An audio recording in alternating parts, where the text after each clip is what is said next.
Instead of California where the sun so warmly shines, tonight we find the Clampetts in their cabin in the pines. The weather is so cold, hot coffee freezes in the cup, and when the chickens lay their eggs, they lay 'em standing up.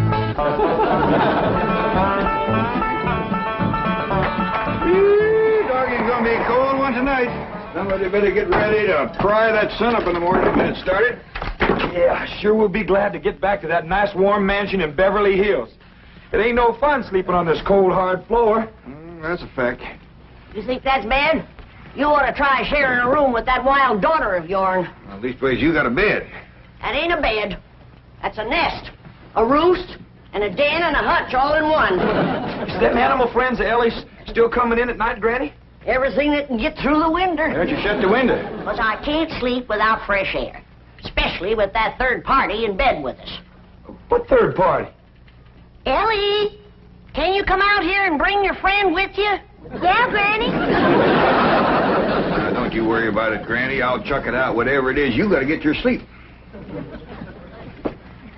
Did you ask, Granny? Your pa wants that polecat. Give it to him. Now, wait a minute. Don't point that thing at me. You don't want to get drove outdoors on a night like this. Well, don't you want him, Pa? I just want to say that Granny'd appreciate it if you'd have this little fella sleep with his own family. All right, I'll go get the others in. Oh, no. Outdoors with his family. Otherwise, when we go to California, they might not take him back in. And if a skunk ain't welcome with his own family, he just about ain't got nobody to turn to. All right, I'll put him out the window. Uncle Jed, why can't we go back to Beverly Hills right away? Reckon we can tell him the truth, Granny? I reckon he's big enough. Well, you see, we promised your ma we'd stay here and help her till she gets herself married to Mr. Brewster. Well, how long will that take? Well, it hadn't ought to take long. She's got him boarding in your room now where she can get at him. Pearl told me tonight's the night. She's gonna feed him into a stupor, then set him in the parlor and sing to him until he proposes. That's a powerful combination. Pearl's cooking and singing. Yeah. If he can get God, Pearl will get him. Ain't that a precious picture? Niagara Falls, where the honeymooners go. Understand they're having special winter rates there now. I think I'd better turn in. I've got to get up awfully early. No. You sit down and relax. Jeffrey and me's got a special surprise for you. It isn't food, is it? Food for the soul and the spirit. Music. What would you like to hear? Oh, anything you'd like to sing. Well, I'll just pick out something at random. Let's try this, Jeffrey.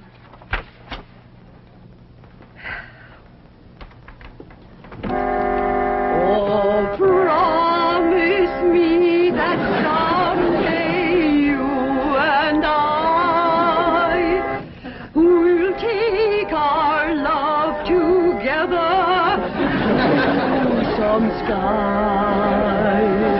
where we can be alone and faith renew.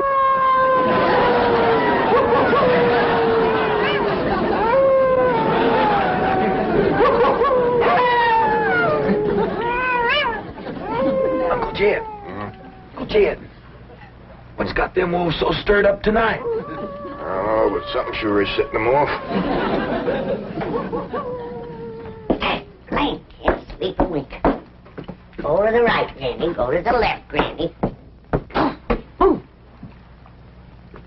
Them wolves keeping you awake too, Granny? He sure is. Howling goes right through you. It ain't their hollering that's getting me. It's their snoring. Look for yourself. Ellie's got two of them under the bed. Granny, we gotta get that girl back to Beverly Hills. She's going right back to being a wild cougar. What y'all all doing out here? Trying to keep warm. Sure it's cold in there without you, Granny. Mind if I join you? I reckon so, if you don't mind a little human company for a change. Uncle Jed, we just got to get ourselves back to Beverly Hills. We will, Jethro, as soon as your ma gets proper hitched to Mr. Brewster. Bless you. Oh, Pearl, give it all you got tonight. Oh, we's all gonna be down with pneumonia.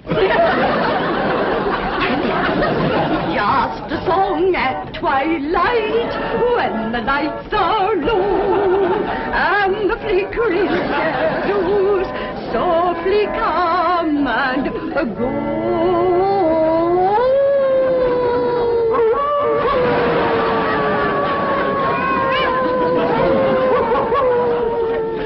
Home joys divine, home joys so pure, love ever faithful and love ever sure. That was a wonderful concert. You both are unusually talented. Thank you. Yes, indeed. That means a lot coming from you. Naturally, folks around here brag on us. In fact, they think we ought to go on a concert tour. Oh, really? Oh, yes. My neighbors is always after me to sing out of town. Well, I can understand that. Mr. Brewster, do you really like music and singing? Well, I used to. I mean, I used to sing a lot myself in college musicals, amateur theatricals. Was you on the stage, Mr. Brewster? Oh, yes. After college, I did quite a bit of little theater work, summer stock. Matter of fact, there was a time when I seriously considered the stage as my career. Ma, Mr. Brewster's an actor. Well, not any longer. My father had other ideas. He insisted I get into the oil business. Mr. Brewster, did you ever do anything from The Bard of Avon? That's Shakespeare. Oh, I just love him. Well, as a matter of fact, I once played the lead in Romeo and Juliet. Which one was you? I was Romeo. In my youth, I was considered quite a leading man type. And there were those who thought I had rather a handsome profile. Well, you still got it. And I'll bet you can act to beat the band. Oh, come on. Take off a part for us. Something from Shakespeare. Sit down, Jeffrey. Well, I doubt if I can remember anything. Oh, please, Mr. Brewster. Well, perhaps I can recall something from the balcony scene. Let's see now. How does it go? But soft, what light through yonder window breaks? It is the east, and Juliet is the sun. Arise, fair sun, and kill the envious moon, who is already sick and pale with grief, that thou, her maid, art far more fair than she. Go to bed, Jeffrey. I think I'll turn in. Oh, well, please, do some more of them love speeches from Shakespeare. Well, my throat is a little sore. I think I'd better gargle a little warm salt water and go to bed. Well, I can take care of you. That's another one of my specialties. Nursing the sick. Well, it might be the flu bug, and you wouldn't want to catch it. Good night. If his flu bug is as hard to catch as he is, I got nothing to worry about. Jed, have you ever known it to be so cold? Never have, Jethro. This ain't cold. Your blood is thinned out from living in California. You say this ain't cold, Granny? Look who else is huddled up to the fire. Ellie and her wolves.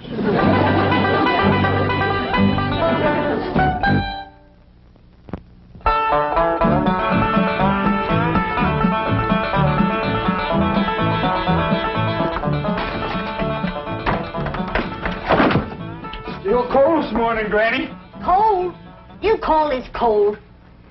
Why, I remember a winter morning that was so cold that when I went to milk the cow, the milk froze before it hit the pail. I had to break it off in sticks. Yes, sir. I carried a double armful of milk in and never spilt a stick. Gee, Granny, how'd you drink it? Bite on it? Nope. But you did. You're in a right good mood this morning. Jeff, I got a feeling in my bones that Pearl got him last night. Oh, I seen Mr. Brewster's car coming down the road, and Aunt Pearl's with him. I told him, my bones is never wrong.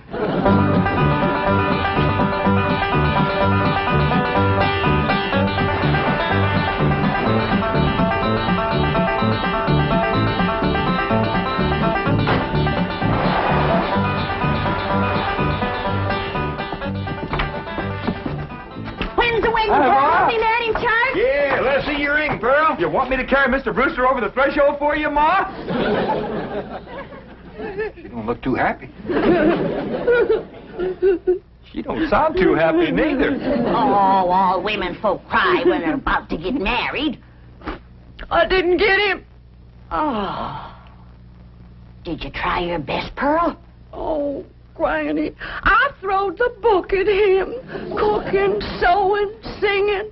I even nursed him through the flu. Got him well in 5 minutes. But he didn't propose. Jed, you go out there and do your duty to your female cousin. Ask that city fella what he'd rather get, married or buried. Now, Granny, I don't hold with getting folks married unless it's willing.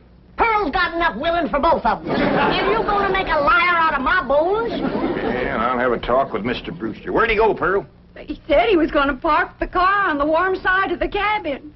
But he must have run off. After him, everybody. We'll head him off at the pass and shoot him down like a dog. Now, you hold on. You ain't shooting nobody down. Just simmer down. Why, he didn't run off at all. Except we'll need you, Ellie, to get him back in here. How come? Looks like a couple of your friends are sizing him up for breakfast. Well,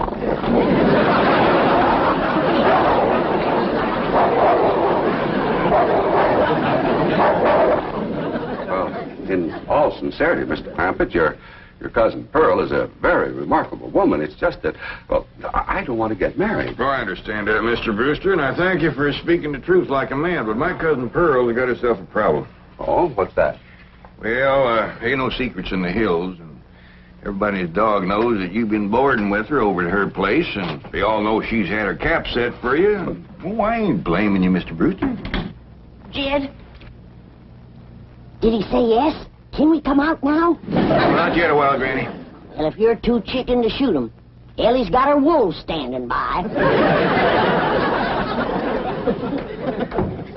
Mr. Brewster, in order to save my cousin Pearl from shame, I'm going to ask you to do me a big favor. Anything I can do.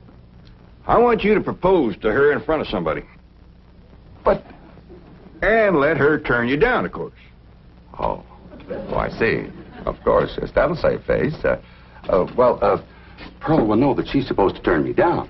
Oh, sure, we'll have an understanding with Pearl. Now, the one I think you ought to propose in front of is Elverna Bradshaw. You know, Mr. Clampett, this idea of yours is quite inspired. Oh, it's just a notion. You see, Elverna is the biggest gossip in the hills. No, really, it's brilliant. It combines drama, pathos, suspense. It has a happy ending. Great third-act curtain. It's real theater. Of course, you'll have to be convincing, so Elverna will... Convincing? Why, I'll give a performance that the people of these hills will remember as long as they live. Well, just so that... When Pearl Bodine turns down my impassioned proposal of marriage, there won't be a dry eye in the house. Elverna, don't cry easy. Oh, well, now, surely you're not going to waste this dramatic scene before just one person. Well, I reckon Elverna's daughter... I've got it. I've got it at the movie house where Pearl plays the piano. You want to propose there? Well, it's perfect. Everybody in town will see it. I want to kind of shame you to be turned down in front of all them people? Well, it's just a performance. I've learned one thing in the theater. An actor always gives a better performance in front of a full house. Well, doggies, that sure is nice, sir. You? It's my pleasure, Mr. Clampett. Mrs. Bodine, Granny, come on in. Come on in, everybody. How about it, everybody? I reckon we better let Mr. Brewster tell you what's going to happen. Oh. Well, tonight at the movie house, Mrs. Bodine, while the whole town looks on, I'm going to ask you to marry me.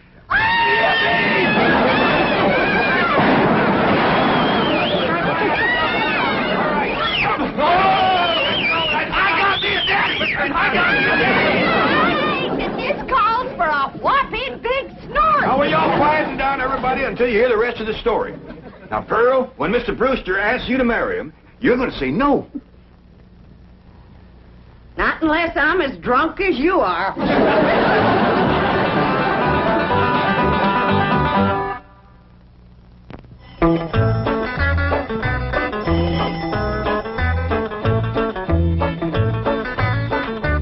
Howdy, Pearl. Evening, Pearl. Evening, Granny. Jethro went on ahead down to the theater to get a fire going in the stove. Where's Jethro, Aunt Pearl? Why, she's in her room getting dressed. Go on in and see her. Granny, what happened to your mink coat? This is it. tonight's kind of special, so I'm wearing the pretty side out. You sure got your pretty side out tonight, Pearl? Oh, I tell you, Jed, I'm as nervous as if I was going to get a real honest-to-goodness proposal. And it would be real if your cousin Jed would do his duty and hold a shotgun on that fella, Brewster. Now, ladies, let's settle for what we got. This way, Pearl can come to California without nobody saying she left town in disgrace. Good evening. Good evening. Ain't you dressed up? That boiled shirt makes your face look kind of dark. Well, as a matter of fact, I'm wearing a little theatrical makeup. Mrs. Bodine, how would you like some pancake on your face? How'd you like some sweet potato pie on yours? Fetch me some hot possum grease, Pearl, and I'll fling it on her. Now, ladies, you misunderstood me. Pancake is a type of makeup we use in the theater. An actor, like myself, would feel positively undressed without it. I thought you was oil man. Well, that's my business. But at heart, I shall always be an actor. Say now, speaking of acting, you two got it figured out what you want to say? Oh, yeah, we rehearsed 12 times. Mr. Brewster will be sitting on the front row, and when the picture's over, he'll jump up and he's... Excuse me. I've been thinking about that. I believe it would be more effective if I made an entrance. Entrance? Yes, I'll come down the aisle. Oh, all right. And then Mr. Brewster's going to say, Mrs. Bodine, don't go to California with your cousin Jed. Stay here and be my wife. I've been thinking about that, too. After a big entrance down the aisle, that's going to seem like a pretty flat opening speech. Well, you just say what you want to say. All I got to say is, no, I won't marry you. If that's Homer Winch, I'm going to hit him right in the head.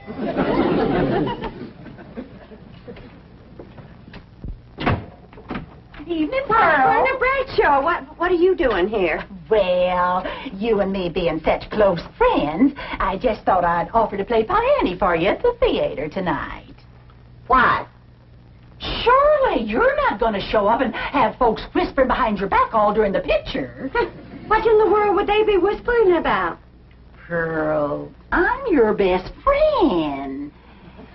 You don't have to pretend with me. The whole town knows how you've been flinging yourself with that brother of yours. For your information, Berna Bradshaw, Mr. Brewster proposed to me 12 times today, and 12 times I turned him down. Is that why he give you this here mink coat? 'Cause you turned him down? This here mink coat was given to me by my niece, Ellen Mae Clampett. Oh, Pearl, I keep telling you, you don't have to pretend with me. I'm your best friend. Well, Alverna Bradshaw is your best friend. You're up to your eyeballs in enemies. Mr. Brewster, if you was to go in there now and propose in front of Alverna, you could save yourself a trip to the theater. And the news would get around a heap quicker. You don't understand, Mr. Clampett. An actor needs an audience. Alverna, if you don't mind, I'd like you to get out of my coat and out of my house. I'm going to be late for the theater. Pearl, take your best friend's advice and sneak out of town quietly. You can depend on me to smooth everything over. Thanks for nothing.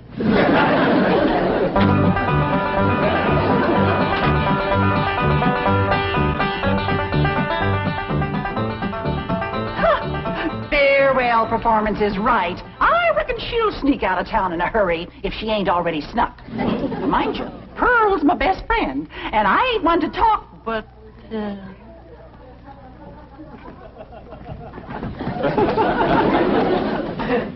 Good evening, lady. You too, Alverna. I noticed Mr. Brewster wasn't with her. Oh, and did you see that mink coat? Well, I wouldn't trade this little band of gold and a home-loving husband for a dozen mink coats. Would I, Luke? Luke? Luke Bradshaw! That little sneak, he got away again.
Mrs. Bodine, I just saw that poster out front. Farewell performance. Does that mean you are leaving? Oh, yes, Mr. Brewster. I'm going to California with my cousin Jed and his family. Oh, no, please. Please, I beg you. I implore you. I beseech you. Don't go. Stay here and be my wife.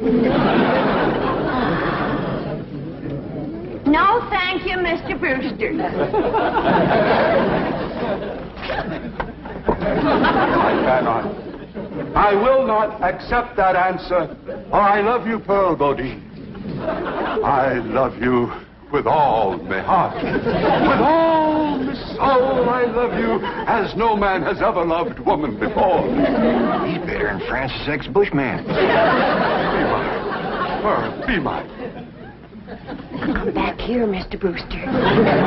No, Mr. Brewster, my answer is no. Then my life has come to an end. For what is life without love? If I was him, I'd let it go at that. Without Pearl Bodine, there is no love. Oh, me darling, oh, me precious. Say those words that will make me the happiest of men. I'm behind you. My answer is still no. Better quit while you're ahead, Mr. Brewster. Oh, how those words stab into my heart like cold steel. And only you, Pearl Bodine, can heal the mortal wound. Oh, moon of me desire, marry me, Pearl. No. I promise you a life of happiness, No? a life of luxury. No. Oh, me darling, look into me tear-stained eyes. Look into the tortured face of your love slave. Free me with that one divine word. Say yes. Say yes, and together we will enter a paradise of love everlasting. Yes, I'll marry you.